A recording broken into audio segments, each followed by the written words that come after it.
ఎక్కడైనా సమస్య ఉంటే ఆ రాష్ట్ర ప్రజలు స్పందిస్తారు, ఆందోళనలు చేస్తారు. ఇది అందరికీ తెలిసిన విషయమే. కానీ ఇతర రాష్ట్రాలకు చెందిన వారు వచ్చి సమస్య పరిష్కరించమని ఆందోళన చేయటం వినడానికి కాస్త విచిత్రంగా అనిపిస్తుంది. ఇలాంటి ఘటన మన ఆంధ్రప్రదేశ్ రాష్ట్రంలోనే జరిగింది. పార్వతీపురం మన్యం జిల్లాలో చోటు చేసుకున్న ఈ ఘటనకు సంబంధించి వివరాలు ఇప్పుడు చూద్దాం.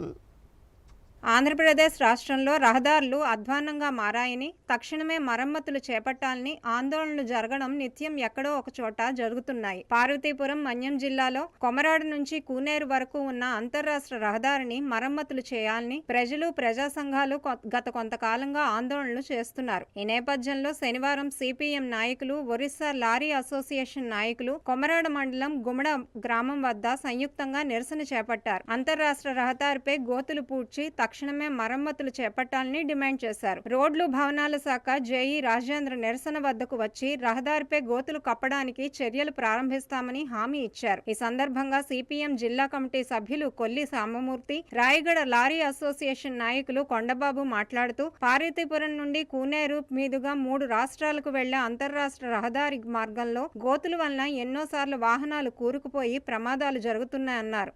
గంటకి ట్రాఫిక్ సమస్య ఎదురవుతోందన్నారు. ఒరిస్సా నుంచి లారీలు, ఇతర వాహనాలు ఈ రహదారిపై వెళ్లాలంటేనే భయపడాల్సిన పరిస్థితి వస్తోందన్నారు. అధికారులు ఇచ్చిన హామీ మేరకు ఈ రహదారి మార్గంలో గోతుల వద్ద మరమ్మతులు పూర్తి స్థాయిలో చేపట్టి అటు వాహనదారులకు, ప్రయాణికులకు రక్షణ కల్పించాలని కోరారు. లేని ఎడల సెప్టెంబర్ 10వ తేదీన ఒరిస్సా లారీ అసోసియేషన్ సిపిఎం ఆధ్వర్యంలో ఆంధ్ర, ఒరిస్సా సరిహద్దులో బంద్ నిర్వహిస్తామని హెచ్చరించారు.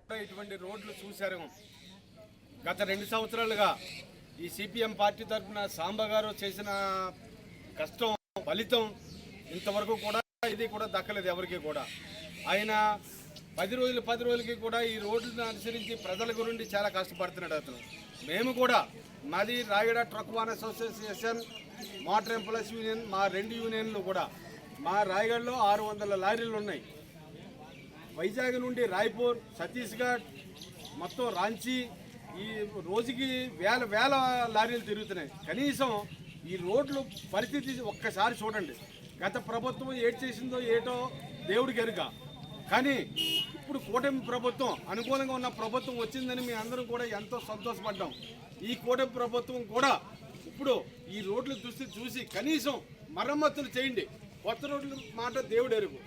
మండలానికి సంబంధించి పార్వతీపురం నుండి కూనేరు మీదుగా 3 రాష్ట్రాలకు వెళ్ళి అంతర్రాష్ట్ర రహదారి ఇదే. ఈ రహదారి మార్గంలో గడిచిన 2.5 సంవత్సరాలుగా అటు వాహనదారులు, ఇటు ప్రయాణికులు గంటకి ట్రాఫిక్, నిమిషానికి అనేక ఇబ్బందులు, యాక్సిడెంట్లు జరిగి ఇప్పుడు అనేక మంది చనిపోయి కాలు చేతులు ఇరిగిపోయిన పరిస్థితి ఉంది. ఇంత జరుగుతుంటే ఈ గత వైఎస్ఆర్ జగన్మోహన్ రెడ్డి గారి ప్రభుత్వంలో అన్నిటికీ బొట్టన మీద బొట్టను నొక్కాడు. కానీ ఈ రహదారులకు బొట్టను నొక్కపోవడం వల్ల ఇదండి ఈ గదండి ఇది ఏర్పడదండి.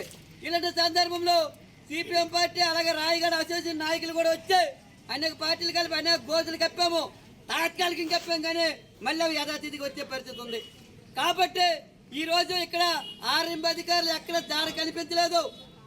ఎస్సీ ఉన్నారండి విజయనగరం, ఆయన ఉమ్మడి జిల్లాకి. ఆయన ఏసీలో కూకొని ఫోన్లో మాట్లాడుతుంటారట. నాయన ఎస్సీ గారు మీరు రండి, మీ కారు మీద తిప్పి చూడండి, మీకు తెలుస్తుంది.